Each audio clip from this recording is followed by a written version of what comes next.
There was a quiet, hidden village road called Wisteria Lane. It was a place between midnight and morning, where the lanterns flickered weakly and the air felt heavy with secrets. At the very end of the lane was a door with no sign. People whispered about a mysterious chef who worked there, a man who cooked meals that could ease regrets. The chef's name was Elias Carter. Long ago, he had been famous. He had won prestigious awards for his cooking, and food critics praised his talent. But then, tragedy struck. His greatest rival, Thomas Whitmore, died after eating a meal Elias had prepared. Though the court found no proof of wrongdoing, whispers of poison spread. His reputation crumbled. Shunned by society, Elias retreated to a small, nameless diner in the heart of the village, his hands marked with old burns from years of toil. Those who sought him wrote their regrets on black paper and slipped them through a hole in the wall. Elias read each one carefully and chose who to help. One cold evening, a young woman named Claire arrived. Her note read, "I gave up painting to make my mother happy. Now I feel empty."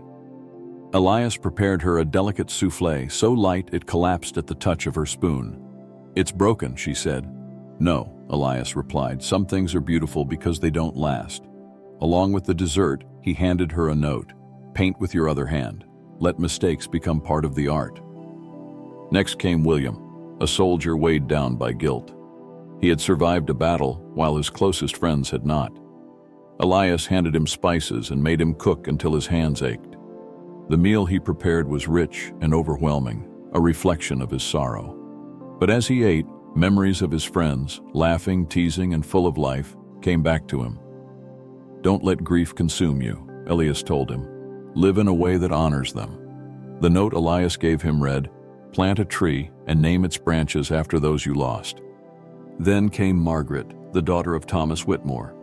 She carried a vial of poison and glared at Elias with hatred. "I despise you just as my father did." Elias took the poison and used a single drop in a bowl of soup. When Margaret tasted it, she didn't feel pain. Instead, she tasted her father's pride, his cruelty, and his fears. Tears welled in her eyes. "He was harsh," she whispered, "but so are you." Elias confessed, "The poison wasn't meant to kill, only to shame him. I never meant for his life to end." Margaret left, furious yet changed. One day an angry crowd gathered outside, seeking to drive Elias from the village. He prepared one final meal for those who had once sought his help. Claire, now painting vibrant and untamed works, and William, planting trees in memory of his comrades, returned to stand by him. Elias served them figs, cured egg yolk, and honey made from wildflowers grown over forgotten graves. As they ate, they saw their regrets in a new light, not as mistakes, but as the paths that had led them to where they were. That night, Elias vanished. In his empty diner, a single cookbook remained, titled, "Feed Your Ghosts." Each recipe required 2 ingredients, a painful memory and a kind act. Years passed. Claire's paintings found homes in grand galleries. William's trees provided shelter and peace for weary travelers. Margaret opened her own restaurant, crafting dishes that balanced bitterness with warmth. And somewhere, in a village far away, a man with scarred hands cooked in silence, knowing that regrets, when blended with courage, could fill even the emptiest of hearts.